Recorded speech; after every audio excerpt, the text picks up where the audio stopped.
In this video, we are going to see about the tympanic membrane or eardrum. It is an oval, semi-transparent, pearly gray trilaminar membrane. It separates the tympanic cavity from the external acoustic meatus. This is the tympanic membrane in this diagram. Before going into the proper topic, let's get oriented with this diagram. This is your external ear. This is the external acoustic meatus. This membrane is the tympanic membrane. This cavity is the middle ear, and all this area will be the internal ear. We have taken a section in the coronal plane and we are viewing from the front. Now let's see about the position of the tympanic membrane. This membrane is placed obliquely, making an acute angle of about 55 degree with the floor of the external acoustic meatus. In the newborn, the membrane is almost horizontal, hence a child can withstand noisy sound better than adult. This is the view of the tympanic membrane when we are looking from the lateral aspect. This is a diagrammatic picture, and this one is the appearance of the tympanic membrane when we are looking through the ear speculum. The circumference of the membrane is made up of a fibrocartilaginous ring which is attached to a sulcus of the tympanic plate at the bottom of the external acoustic meatus. This sulcus is deficient above. In this region, sulcus is deficient, and from the two ends of the area of the deficiency, that is over here and over here, the anterior and posterior malleolar folds. This is the anterior malleolar fold and this one is the posterior malleolar fold. They emerge, they converge to a point which is the lateral process of the malleus in the upper part of the tympanic membrane. So when we are looking from this aspect, what we are seeing here is the tympanic membrane, and all the structures are present in the deeper aspect, that means the medial aspect of the tympanic membrane. Now we will see the subdivisions of the membrane. The malleolar folds, they divide the tympanic membrane into two parts. One, pars flaccida, that is this region. It is a small triangular lax area above the malleolar fold. Sometimes it presents a small perforation. And the large area is the second one, that is the pars tensa. This whole area will be the pars tensa. It is rendered taut by the attachment of the handle of the malleus. Now we will look into the surfaces of the membrane.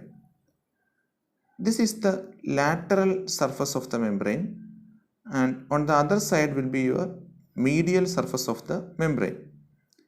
The lateral surface, it is concave and directed downward, forward and laterally. It is evident from this diagram because we have removed the anterior part of the external ear and the middle ear.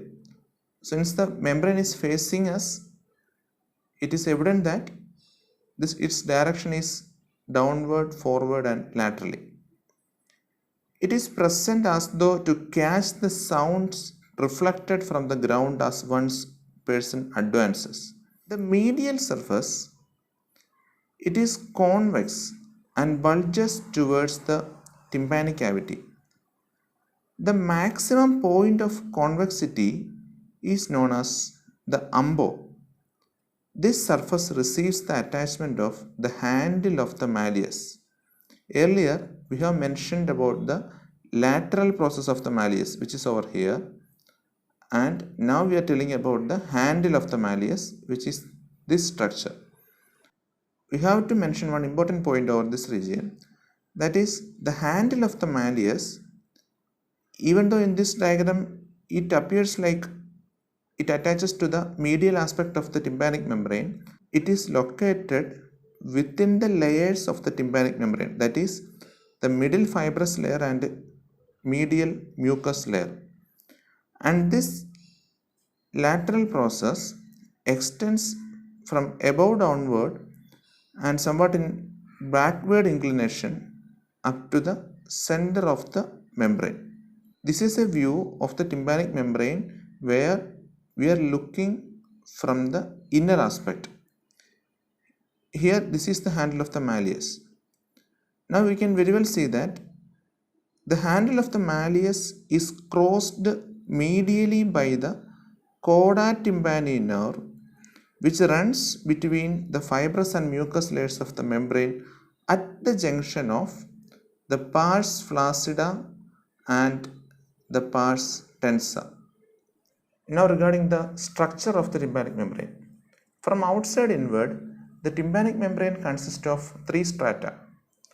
Outer cuticular layer, it is lined by the hairless keratinized stratified squamous epithelium and is continuous with the skin of the external acoustic meatus. The cuticular layer is devoid of dermal papillae. Next, the intermediate fibrous layer. It consists of outer radiating and inner circular fibers. In the pars flaccida, the fibrous stratum is replaced by the loose connective tissue.